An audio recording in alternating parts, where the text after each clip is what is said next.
Hello and welcome to another episode of Earth911's Sustainability in Your Ear, the podcast conversation about accelerating the transition to a sustainable carbon neutral society.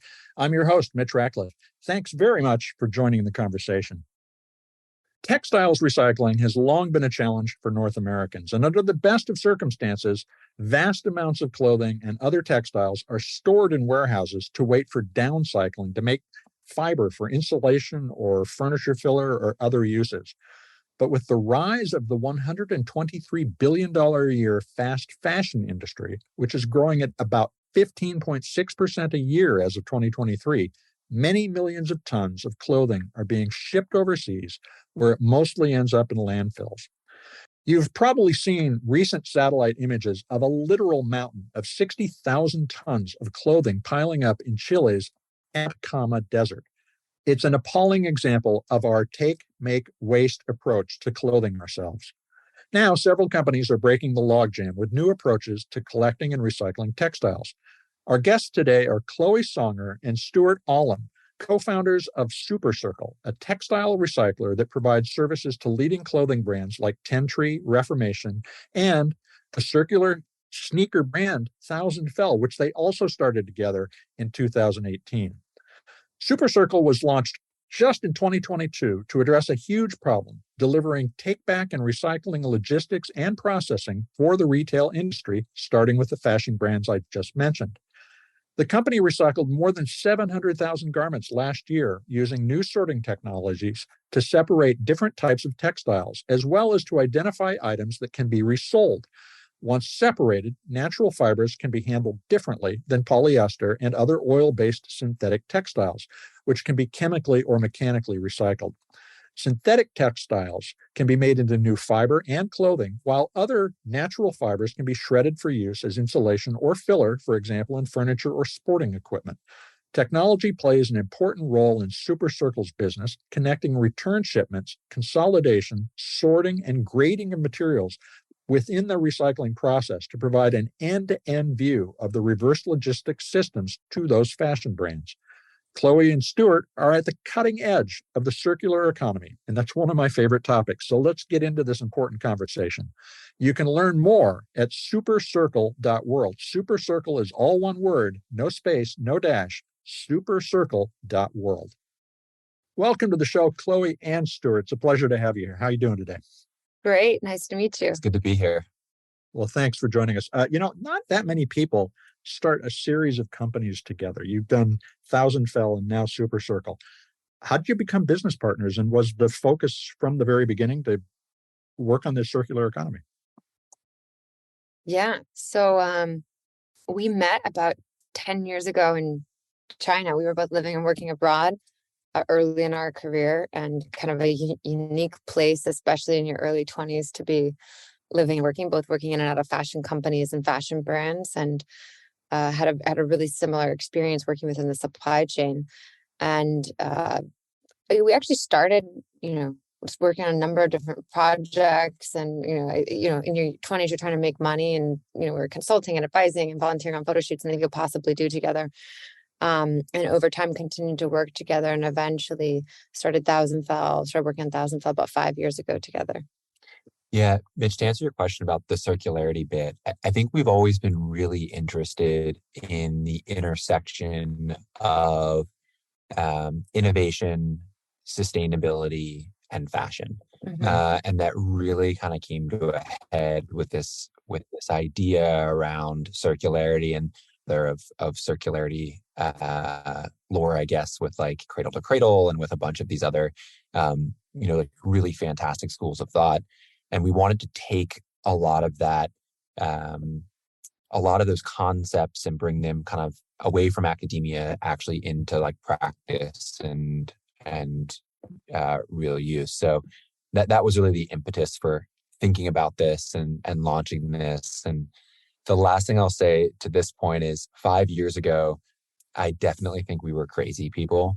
We would go out and be like, hey, there's going to be this idea where like you send stuff back and like it gets recycled, particularly within fashion, especially within clothing, and people are like, what are you talking about? So it's been interesting, especially in the past like 2 to 3 years, to watch the narrative arc of this within retail.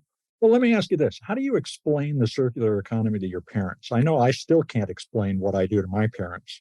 How do you simplify it and bring it down to the level that they understand it? Um, Great question. To our parents, but also we run a consumer business. Uh-huh. And more than 50% of our, our 50% of our audience within that business is below the age of 24. And so a lot are coming into the circular economy for the first time.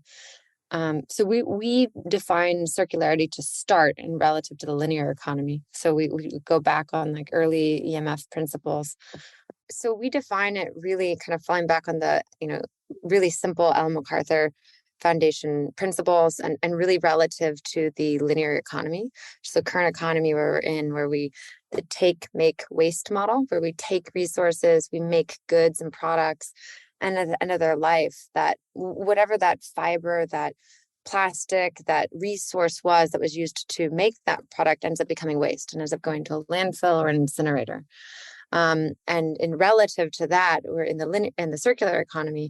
We're really looking towards a take, make, reuse model. And that, we've really simplified it. We've cut out as many steps as possible when we talk about this to our audience, to our parents, if it's to our parents. But how do we think about reuse? And it's not only reusing the item in its current form, although that would be the best first step, but it's reusing the fiber and the material as long as possible. So if we can keep that cotton fiber in use, or if we can keep that polyester fiber in use and not have to create new and be able to save the land use and the water use, that's a huge win. I know that the definition of circularity continues beyond that into regeneration and restoring resources. But really, when we're trying to get across, like, why would you take the time to send your clothing back? It's really kind of simplifying it down to help us keep this fiber in use. Let me ask you a question that I've asked a lot of people, CEOs, analysts, and so forth. What percentage of today's economy do you think is going to shift over to the payments associated with circularity? Yeah, that's a great question. I think that there's definitely been consulting studies done on this, right? By like McKinsey and other groups. And I think that quote is anywhere from 15 to 20% of the economy could eventually make its way over to circularity. I think what we see is huge industries, massive full industries ripe for this disruption and this sea change within the way that they're operating. And retail is definitely one of them. I think that also includes, like CPG, that includes automotive. And when we think about like fashion and retail, we also think beyond just like cut and sew for clothing, right? So, and maybe we'll get into this later in the conversation, but like core focus for SuperCircle now is, how do we take the clothing out of your closet and or damaged inventory and damaged returns and rethink where that's going and having a circular solution for that. So I actually think that in the next 10 years, the entirety of retail will look radically different, and it'll be really pushed towards circularity. Those fibers are valuable. I think when you look beyond fashion retail, there's some low-hanging fruit there across home and bedding, across CPG, across hospitality, anything that we're really using. It's interesting, it's almost like we're with, to forgive the pun of coming full circle, but it's almost like we're coming full circle where several decades ago there was this idea of the milkman model, where you would buy milk from the milkman and return the bottles and then you get it refilled, we've kind of got hooked on this drug of like, disposable plastics and disposable materials. And there's a little bit of ease that comes with that, but then there's like a high environmental cost. So I really see us kind of unwinding a lot of that disposability and going back more towards durability and regeneration and reuse. Yeah. I don't want to put a percent out there, but what I will say is, I think it was the recent, and I was just looking for the exact name of the report, the Circularity Gap report, that, in the future, the circular economy, has the ability to, I think the way they frame it in the report is that we'd only have to use 70% of the materials that we use today because of new materials in production.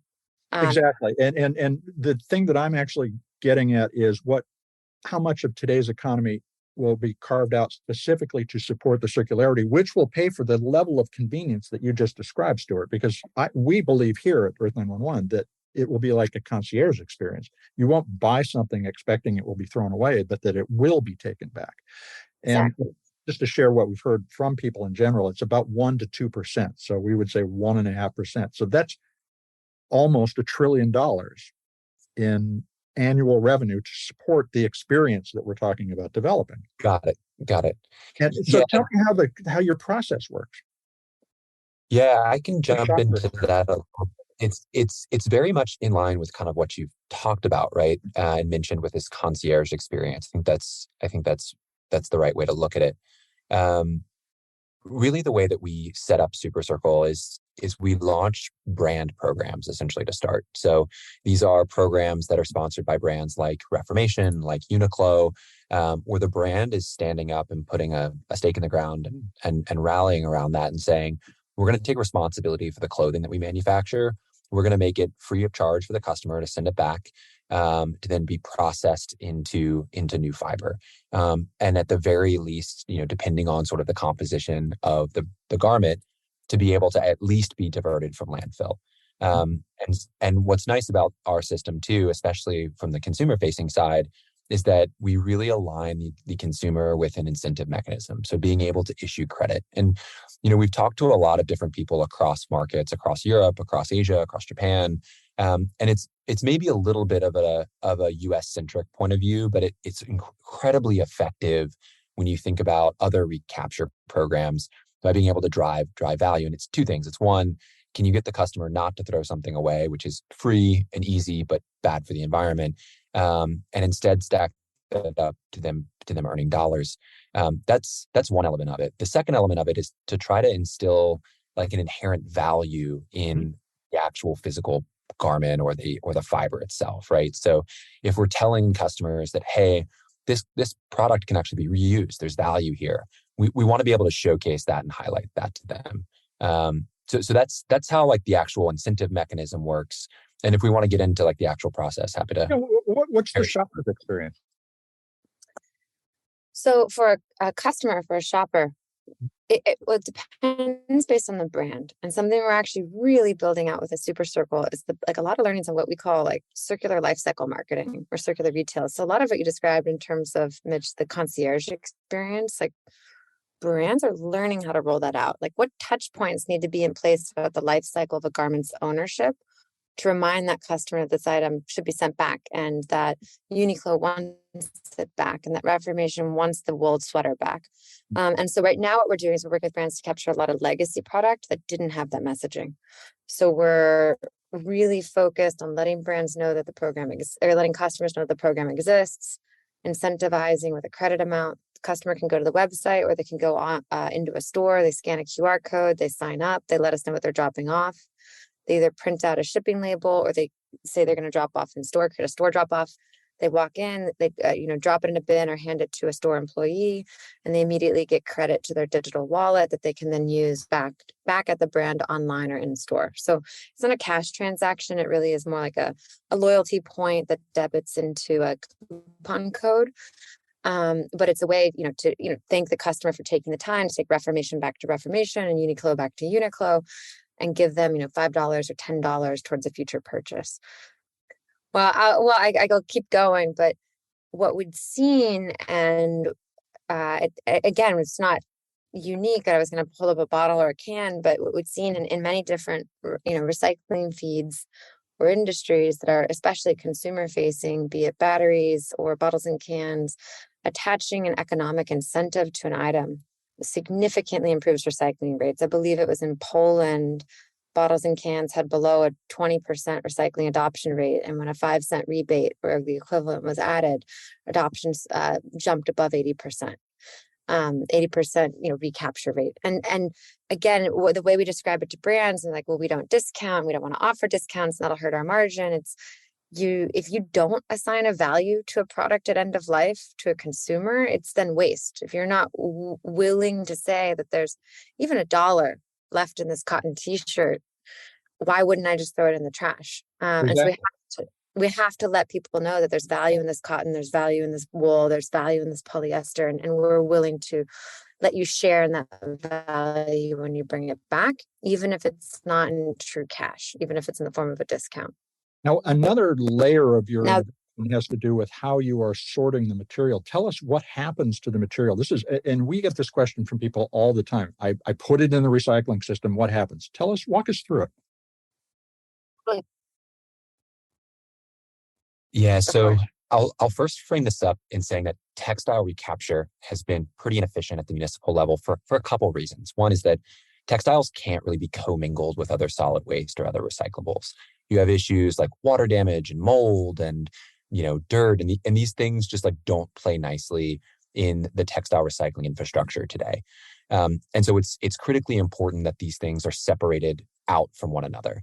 The other element there too, and this is something that kind of beleaguers plastics a little bit as well, is it's really hard to identify and then sort, cotton being different from poly, being different from wool.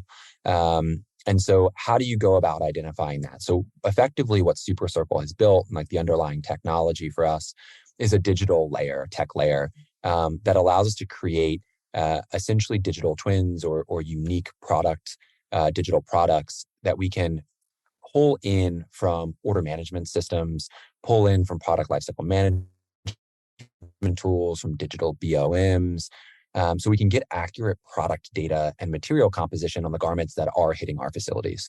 So by the time an operator has it at their station, opens it up, especially on the post-consumer side, and they're ready to sort it, they know exactly what it is, and know exactly where it's going. And so they can drop cotton into cotton feeds and poly into poly feeds.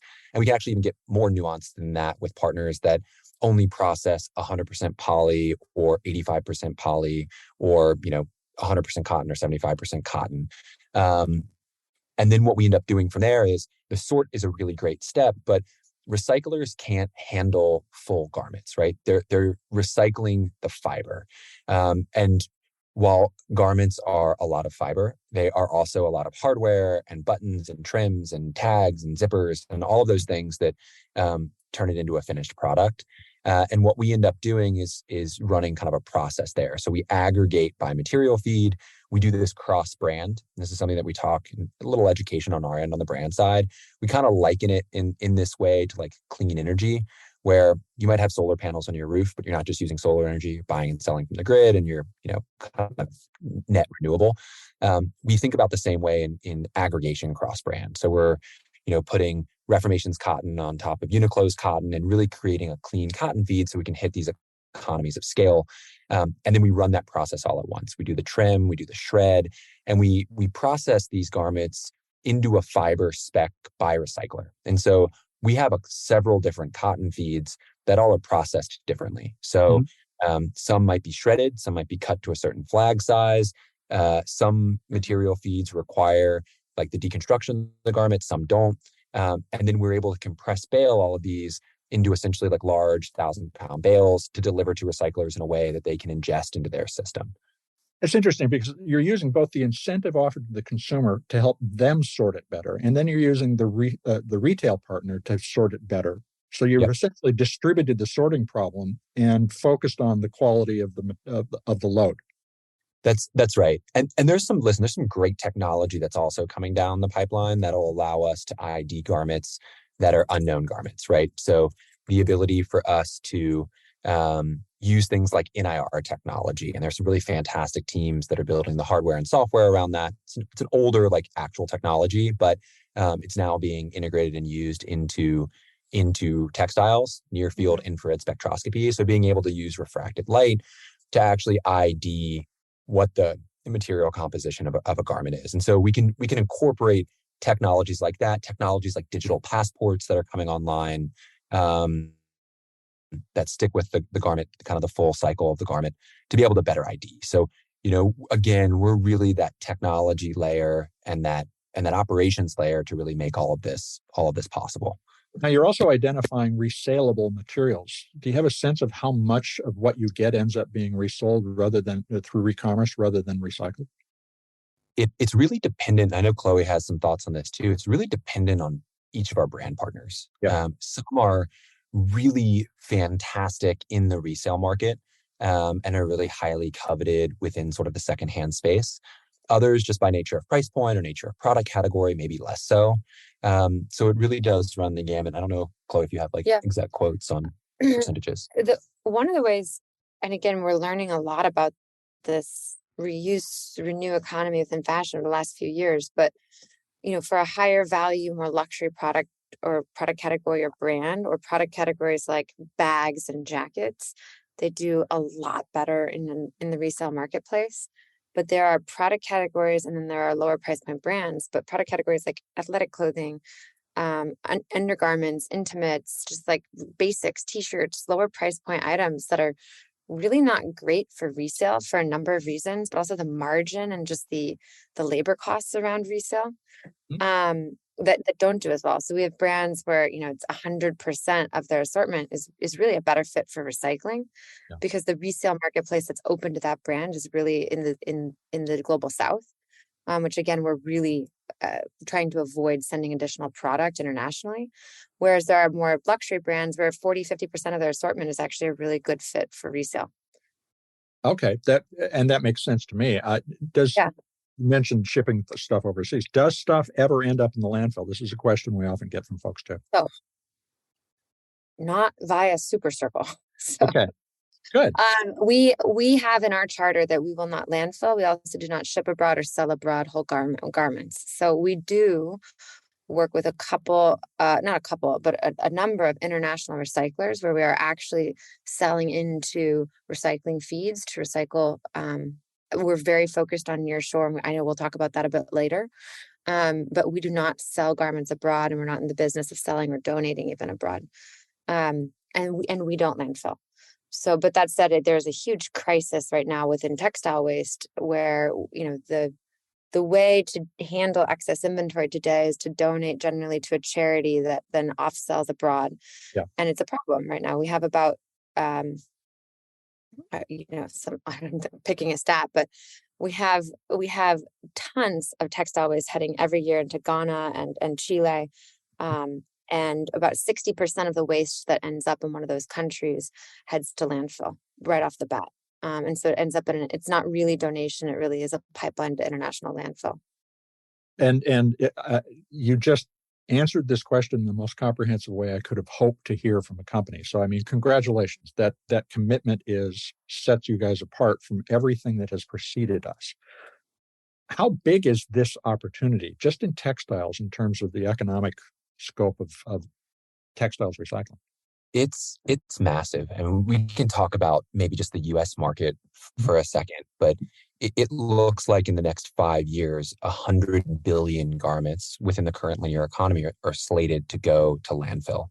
And what we're seeing now, really interestingly, and like the EPA is closely tracking this, is the percentage of landfill space that's now being occupied by textiles. I mean, that number is really starting to elevate. We're looking at, in the U.S., depending on the state, anywhere from 7 to 17, 18% of landfill space is now clothing. And that's or textile waste or textile waste. That's right. Industrial textile waste. And that's radically different than it was, 15, even, 10 years ago. Mm-hmm. The other thing that we're seeing here too is that the per capita velocity of textile waste is rapidly growing, right? So it's outpacing plastics waste now per capita. And so you're seeing sort of this in the same way that I've been in the throes of this plastic crisis. We're now entering into an equally aggressive and equally problematic kind of textile crisis. So within even just retail alone, it's a huge market. And that's just the US. We haven't even talked about Europe, India, Latin America, Asia. I mean, there's Africa. There's a ton of opportunity here to really rethink some of these systems. And the thing that's really interesting to me too is that there's this interesting juxtaposition between how we've stationed and globalized kind of the supply chain for manufacturing, and how we're also going to have to think about regionalizing the supply chain for recapture and recycling. And so I'm really optimistic about kind of the future of textile recycling, especially in primary sales markets in the US, in Western Europe, and in Asia. So do you imagine having collection facilities in the New York, Northeast, Central Atlantic, and so forth? You're thinking region from the very beginning. I do. The way that we've built our 3PL infrastructure, we build a collection facilities and we leverage 3PL infrastructure, so third-party logistics partners. No one really does exactly what we're asking them to do before we get in there and layer in our technology and layer in our workflows. But there are really fantastic teams that have kind of the four walls, the labor force, an understanding of like parcel and that we work with. And I really imagine regionalizing being huge. I also am from the Carolinas. I tell this story every now and again, which used to be kind of the cradle for textile manufacturing in the US. And what's really exciting for me to see is that a lot of these facilities and a lot of these towns that were built around textile manufacturing are now in this like kind of very poetic way being revitalized by textile recycling. And there's infrastructure there to support that. And so I definitely think that maybe the textile recycling itself might be maybe specific to a region or two, but I do think that the collection and the processing will become regional, and we'll see that really quickly, both within the SuperCircle business and outside of it. And I think that's where that 1.5% or so will start to stay local or regional too. The revenue there doesn't have to go back to the other side of the planet, and that's going to be a radical change that does enable a bottom-up solution to this problem to grow. Mm-hmm. Now, go ahead. So go for it. Can you briefly describe the environmental benefits of recycling versus landfilling? Do you have a sense of how much this reduces our carbon emissions associated with our clothing or otherwise? Yeah, so we look at it kind of in two ways. The first thing that we look at is, and SuperCircle tracks this for our brand partners, we look at diversion rates from landfill to start. So we look at, we've collected back X number of thousands of pounds of cotton, of polyester, of wool. What are the carbon, water, and energy metrics associated with just diverting that from landfill? And we report that information back to our brands.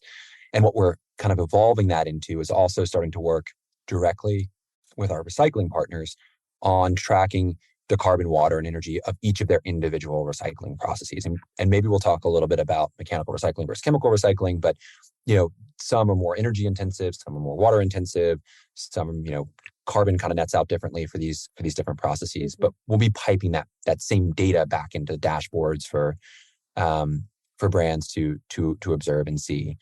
So that's one element of it. And then the second element of it, which I think is also really interesting, which I think we can continue to build data around, is not only now does recycling have this impact in comparison to landfill, it also has this impact in comparison to generating new material and new fiber. So you have to think about like land use and water use for like growing cotton or for extracting petroleum or for, rearing sheep for wool. So we're able to really kind of take the wind out of the sails of kind of two main pockets of carbon intensity within, and energy intensity and water intensity within the supply chain, both on the recapture side and then on the reprocessing side for fibers and textiles. Yeah. I was going to say, it's different per fiber, but just to give a couple of stats. And we're working right now, Stuart's been a little oblique because we are working right now to get a lot of the LCA data from some of our different recycling partners back into our dashboard. But for polyester, for example, like chemical recycling, new reports and different studies, but on an LCA life cycle analysis, just looking at the impact of chemical recycling versus waste to energy, polyester can have about, recycling 1 ton of polyester can have about 50% lower carbon output than incineration of that polyester. And then when you take a look then at full life cycle analysis, not just the end of life solution, and what Stuart was talking about, adding in the additional, or adding in the carbon cost of actually extracting new polyester or new petroleum in order to create new polyester, it looks like it can further decrease by about 1/2. So I think it's like 2.4 tons of carbon versus one ton of carbon. But this is some of the data that we're currently trying to pipe back in and working with some of our partners on how do we show proof of concept, not even proof of concept, but how do we have actual LCA data flowing through our system? If we are using chemical recycling, how can we show to brands and back to partners that this is better than virgin, better than incineration, and help them actually use this back into their brand LCA. This is a really important and inspiring conversation. I need to take a quick commercial break. We're going to be right back. Hey, extended producer responsibility change makers, let's unite. Meet me and the Earth911 team in Portland, Oregon this September at the 2023 U.S. Product Stewardship Forum, the nation's only conference dedicated to EPR legislation and best practices. The circular economy is being crafted today, brick by brick, with EPR legislation, and packaging recycling efforts are leading the way. 2022 saw unprecedented momentum, with 18 states considering over 60 EPR bills, and 6 became law. This year in Portland, you'll find exclusive insights from globally recognized EPR experts. The Product Stewardship Institute invites you, the movers who will shake their regional recycling and composting systems with new ideas. Network. Hone your EPR knowledge and form strategic alliances to drive the circular results this world needs. Now is the time for producer responsibility. So join us at the 2023 U.S. Product Stewardship Forum in Portland, Oregon. That happens from September 11th to 14th. Register today at productstewardship.us. Product stewardship is all one word, no space, no dash. Productstewardship.us. Be a part of the solution, because stewardship starts with you. And now back to the conversation with Chloe Songer and Stuart Olam, who are co-founders of SuperCircle, a textile recycler, and before that, the circular sneaker brand Thousandfell. Now, you all at Thousandfell developed a company that has a remarkably generous recycling program. Tell us about that, and how was that necessary to get to the SuperCircle startup? The $65 in credits is it was meant to be temporary, but it's working and it's profitable. So I'll talk about that. But that's amazing. We started the first, so we left it as high as we could. So we started the first couple years only offering $20 back on what was at that time $120 shoe. And so if you recycled your $120 shoe, you got $20 back towards your next pair of shoes. And, the idea was in perpetuity, shoes would only be $100 if you continue to use and recycle. And that was actually very successful. We collected back over 1,000 shoes, almost 2,000 shoes in the first 14 to 18 months. Yeah. Now we had a really loyal, customer base. We had a really amazing audience, the Friend of the Future community that was incredibly interested in sustainable fashion. And we really sold the shoe as the first recyclable sneaker. And so this was an audience that was, higher intent to buy and send back. But it was a really incredible first year for us to then take back, collect, and start the recycling process and learn a lot about what managing a trade-in program would look like. The pros, cons, the downfalls, the pitfalls. Now today we take back multi-brand items. We just launched it about 6 months ago. It's a part of the SuperCircle offering. Now we have the ability to recycle cut and sew, poly, cotton, nylon, you name it. And so blends and some of our open loop downcycling programs. And so we've decided to offer more. And what it's enabled us to do, if you think about this, put your marketing hat on as a brand, is now you don't have to be a Thousandfell customer to participate. You can never have purchased Thousandfell before, and you can participate in our recycling program. And so we can have, customers who are just looking to do a closet clean out, recycle, and then all of a sudden, from a branding point of view, they've earned $40-50 back to Thousandfell. And so they're very likely to make that first purchase. And so what we decided to do was match our recycling offering to our marketing CAC. Pretty closely, because I'd rather pay the customer in a discount than pay Facebook. And we're watching it. And again, because customers, they should know, as a brand, we have to market somehow on a billboard or to Facebook. We do have to market the programs. There's some cost there, but we are seeing about $2 to $3 out in net profit off of every dollar we spend on that program right now through Thousandfell, the brand, which has been pretty incredible. And it's also been a great way to bring new customers into the brand through recycling. Yeah. And Mitch, to also address like the other part of your question of like, what did we need to kind of prove out when we were doing this? Um, and I don't know if I mentioned this at the top of our conversation before we went live or not, but again, 5 years ago, we were kind of crazy people talking about this idea of circularity and you're going to return your clothing back. And there was like a healthy amount of skepticism that customers would engage, that it would actually work. And so what we really needed to prove in the TF business was, can you build product that's recyclable? Mm-hmm. And I think you're seeing that adoption happening really quickly. And I think the Ellen MacArthur Foundation has spearheaded a lot of that. Mm-hmm. We're seeing brands like actually winning awards around disassembly and designing for circularity. So we had to prove that out. We also had to prove back the actual sort of like marketing piece and the economy piece of the circular economy that was driving a lot of this. And so we had to be our own test kitchen for customer adoption, customer repeat, and then also all of like the COGS and unit economics and logistics pieces that are unsexy but very, very important. That went into this sort of circular system. So it was really important there. And there were some like really cool learnings that we had. Like one, for example, is, we stopped marketing the shoe for its full price. We started marketing it for its full price plus, or it's like its price plus recycling credit. And so yeah, exactly. And customers could see, oh wow, like I actually get a $20 rebate every time I buy this. And so through this like sort of customer journey and these different touch points, we were able to educate the customer around the value of circularity, which has been great. We've been able to translate a lot of those learnings now with SuperCircle onto like our other partners that are launching these take back programs and are starting to take this thing very seriously too. Do you believe you would have been able to win the partnerships you have with retail brands today if you had not taken the effort to do it first at 1,000? No. But I also don't believe, we don't believe that we would have been able to build SuperCircle if we hadn't tested it through 1,000. Reformation out of Los Angeles, fabulous, like incredible women's wear brand focused on sustainability and sustainable supply chain development, was our first brand partner outside of 1,000. We partnered with them in early 2021 and spent about 10 months co-developing the system alongside their team. Their ops and strategy and recycling team is world-class.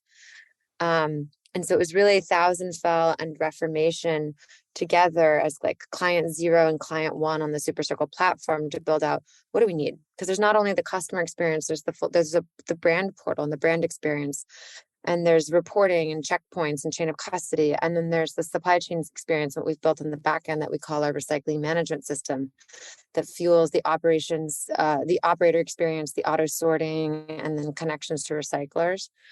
And none of that would have been possible had we not had the trial and error of like running a manual trade-in program with thousands of customers. And Ref had also had a manual program. They had launched Ref Recycling and were collecting into their own warehouse, and it was breaking.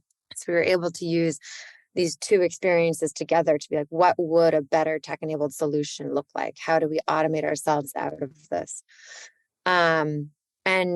We definitely would not have had the credibility to go to Ref and build that had we not come as a brand partner. It started actually as a collaboration idea between 1,000 and Reformation, and then morphed into let's build this larger platform. Yeah, I think what you're also underscoring, Chloe, too, is that it's a different sales approach even to these brand partners. I mean, we are technically like a B2B SaaS and logistics company with SuperCircle, but when we go into these brand meetings, we're not like unsympathetic or unaware of like the actual pain points of running a brand and running a take back program. And running a footwear company. Yeah, and running a footwear company. So we're able to come to these meetings and I think win business and clients and gain some authority in the space because pretty early on. True partners. Yeah, exactly. Where I was going to go with that is, we would not have been able to go to Ref as a, just a venture funded tech team at a Silicon Valley that wants to solve a problem in this space. And even yesterday, we were with a very large footwear brand. And we were able, and a number of people on our team actually come from retail, come from production, come from manufacturing for fashion. Like we come from the industry, we've been a part of it. And we're able to sit there in their innovation lab and talk about the problems with developing footwear for circularity, and what do we really need, and what would phase 0 look like, and what could phase 3 look like. Because even though we're providing the reverse logistics tech solution, over time, this really does require large shifts in production and design that we can be empathetic to and support. Well, you're talking about authenticity, but in the B2B context. And Right. the fact that you've done it proves it. Now, how do you plan? We've talked a little about this already, but how do you plan to expand? Are you going to follow your retail partners opportunistically for the time being and then go to another market, or do you stay focused on fashion for the long term? Yeah. So we started in fashion. Our background was in fashion. Our brand is a fashion brand, but pretty quickly we've already opened up to other consumer-facing textile companies. And so we have launched an amazing home goods and bedding brand out of Canada called QE Home. They just launched last month. They're one of the largest home goods and bedding companies in Canada. They have 72 stores across the country. They're amazing. And they've really a strong commitment to natural materials and sustainability in the next few years. And we're excited to be a part of that. And that's opened up bedding. So down, pillows, comforters, sheets, you name it. Through that partnership, we're now doing inventory solutions with other brands here in the US, and also expanding not only to brands, but to hotels and hospitals. Wow. Similarly, we do have an offering where we do partner with companies on inventory solutions. So excess inventory, material liability, cutting scrap, samples, damages, you name it, we can pick up direct from warehouse. And through that, that's opened up uniforms and uniform companies. So everything from uniforms in service industries to supply chain to healthcare, to sports and major league sports teams. So we've been really able to start tapping into textile waste outside of just, consumer driven fashion, but also industry. The other thing I'd say that is opportunistic in a way is we are thinking about what we're going to be doing with market expansion. So right now, we're centered around collection and recapture pretty much in North America. In the US and Canada, we're actually doing some stuff right now cross-border with Mexico too, putting that in place. So really thinking about kind of our home turf, if you will. But, retail and fashion is global. A lot of the brands that we work with are headquartered in Western Europe. And so we're thinking also really quickly about what market expansion looks like into Western Europe, into the UK. We're talking to teams in Japan, Korea. So we're thinking about where we can slot our solution in, both logistically and from a tech platform point of view, into those markets as well. The one thing I will say that is pretty opportunistic, that we kind of follow the brand's leads a little bit, is in the material feeds that we open up. So it was pretty self-evident to us that we needed to get cotton, poly, wool, nylon, cellulosics, and then component parts for footwear like rubber and EVA and TPU. But teams have now come to us and said, hey, we actually have an assortment that's 100% silk. Can you guys work with a partner of ours that's been processing silk? Yeah, sure, no problem. So we have the ability to start adding on these different material feeds as the demand and volumes there. Down's another good example. We weren't recycling down. It's very recyclable. We had partners come to us that had down feeds. Great, let's build this out. And the tech system that our co-founder and CTO Feng has built is malleable in that respect. And so we're able to layer on these different feeds. But so we do kind of take the lead of the brands in some respects as we're thinking about scale and where we're headed next. Let me ask you a little about the idea of how do we achieve real scale across the circular economy. And a lot of these circular economies are vertical. They're within a particular industry. And we're talking about fashion and textiles here. Can you imagine partnering with, for instance, a plastic recycler who has a lot of PET to put your polyester together with it to get even greater volumes and create greater economies of scale? I would say yes on the recycling side. So our ability to recycle polyester is the same process in a way that we can use to recycle plastic water bottles, right? It's a grind program. It then goes into hot and cold baths, into extrusion, and back into yarns, or back into bottles, for that matter. You get kind of your rPET chips.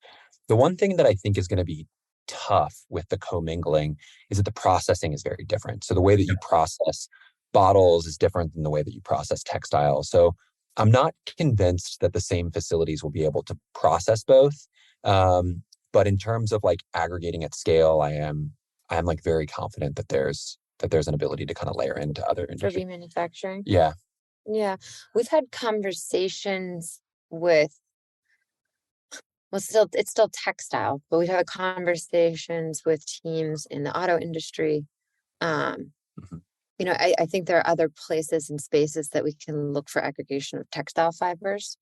But interesting to think in the future about other synthetic aggregation. Well, this brings us to advanced or chemical or molecular recycling of plastics and polyesters. We've had several of those companies on the show, and in particular, they've talked about the fact that in that setting, you can mix the polyester and the PET, and they're one solid, simple solution. But are you confident after this time you've spent working with these chemical recyclers that this is a sustainable approach? This is something that is very controversial. I'd love to hear your thoughts. Yeah, that's a really good question. We work with a lot of the chemical recyclers, and when we sort of look at that space, I really see a lot of innovation. And when I talk about kind of the hockey stick growth around recycling, a lot of the investment is also around that too. And so whether that's teams like Evernew or RenewCell or Circ, or these teams are doing some really fantastic work using kind of basic test materials. And I think the knock on it, which is fair, is that it's more energy intensive than mechanical recycling is, right? So what we're doing is we're diversifying a lot of our feeds. So as I mentioned, we have a lot of different poly recyclers. Some are mechanical recyclers that run it through like traditional grind processes. Some are chemical recyclers that run it through kind of their new chemical process. And what we always want to do is also create the transparency around that. So what we're working to do for our brands, and this goes back to the carbon accounting and reporting that we were talking about, is the ability for us to take real LCA data, real readings across carbon, water, and energy as this tonnage waste is getting processed, and pipe that back into our pipeline and into our, not pipeline, but into our data dashboard to be able to kind of showcase that real impact. And so it's, I think that's kind of where we sit with it. We see it as a critical innovation in the space. I don't think it's a magic bullet by any means, but really valuable. We are highly aware that chemical recycling is somewhat controversial, highly controversial potentially. I mentioned the Qantas report that I quoted earlier. Mm-hmm. From a lot of the new research and data, and from a lot of our new partners, particularly as they're getting out of pilot and moving towards maybe pre-commercialization, I know a lot of this is still commercializing, they are able to show, more than a 50% reduction in versus other end-of-life avenues. So incineration, I don't know chemical versus mechanical off the top of my head, but I don't know if that benchmark's been set. And they also are able to show, a 50% or more reduction in terms of full life cycle analysis with new fibers. And then the other thing that's really great with partners like Evernew, and I know we're talking about polyester and synthetic fibers, but with Evernew on the cotton side, is, the benefits of chemical recycling. Again, as we commercialize, we can continue to get the energy use down, as we can continue to work on constraining the chemicals used and, clean processing. But Evernew's NewCycle, I should say it correctly. NewCycle, I think. NewCycle. It is able to generate a new fiber that is actually stronger and more durable than virgin cotton. Mm-hmm. And so, the other benefits that we may have when we actually start to think about full life cycle development of product is, product that is more durable, product that can last longer, making clothing that actually stays in circulation longer. And so there are a lot of positive benefits in the future about better materials and better fibers coming out of chemical recycling that we also don't know yet. Yeah. And I think to kind of underscore that a little bit, some of the some of the drawbacks for mechanical recycling, for example, is that you are weakening kind of the feedstock, right? So for staple fibers, you're shortening that staple fiber length, and spinners have done a fantastic job figuring out different, spinning techniques to incorporate more recycled cotton or RCOT back into these blends. It used to be like 5 or 10%. Now we're looking at things 40, 50%, which is fantastic. But the same thing with synthetics.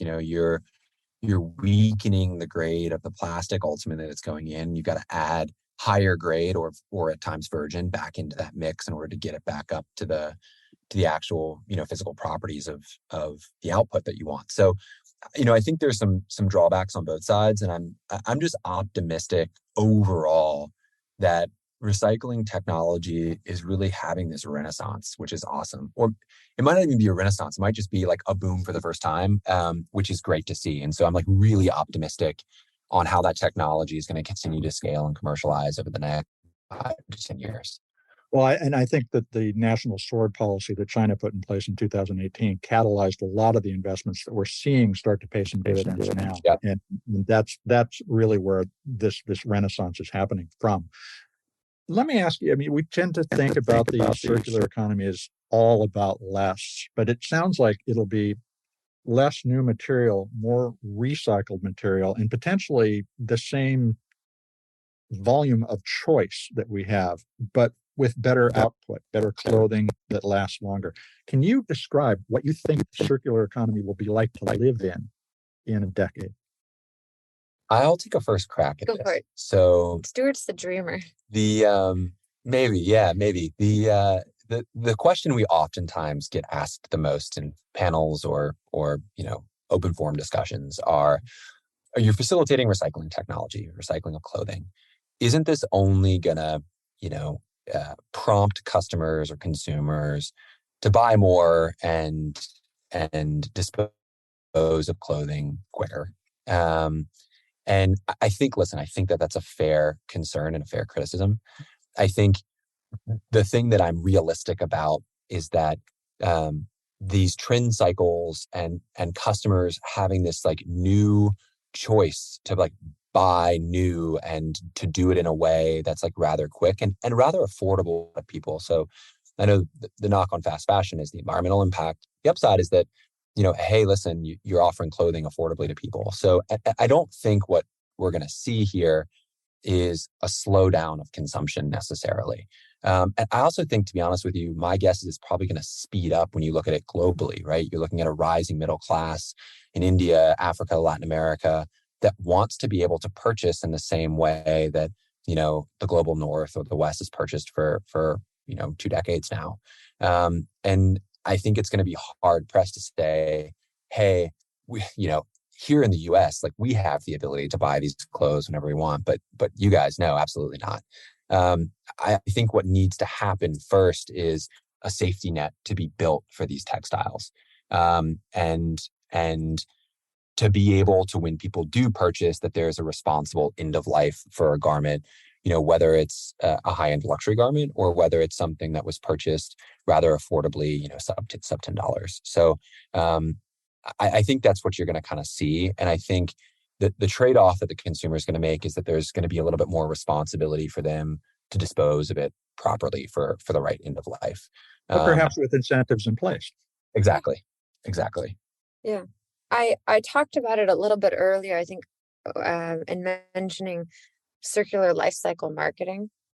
But I really believe that, and it's been really exciting to get to know some really innovative brand marketing teams who are thinking about this. But today, I'm just going to tell you like the current state, and I'll tell you what it will be. Today, when a retail brand, the system we're in is kind of gross. When a retail brand sells a product in the linear economy, they no longer have any connection with that product past point of purchase. They might send you an email 3 weeks later that's like, please give us a review. So you can give like 3 to 5 stars, but you are engaging. Like I actually bought this sweatshirt. Well, this one's really old. It's like a 10-year-old sweatshirt. And this is thrifted. So we're probably not the right people to ask because we thrift a lot of our clothes. But,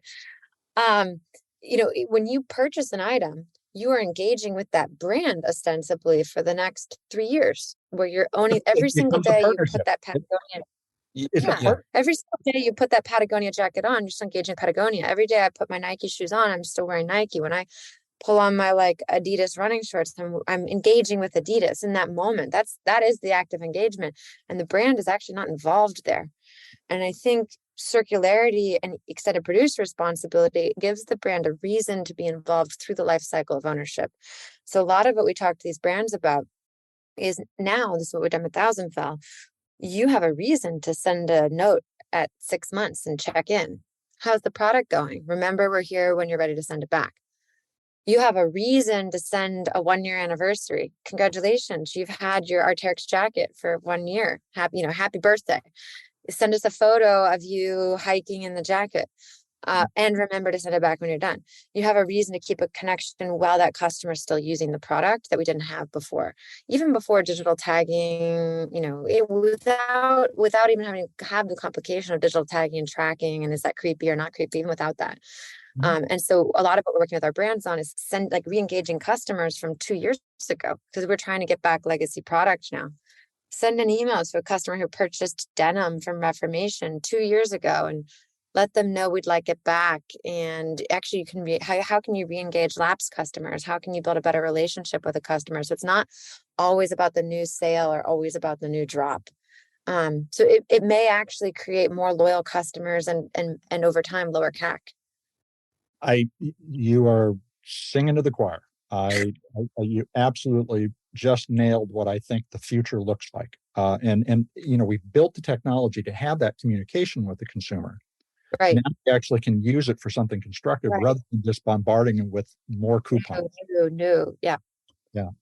How can folks, because I know they're going to want to, use a SuperCircle recycling service today? Oh, amazing.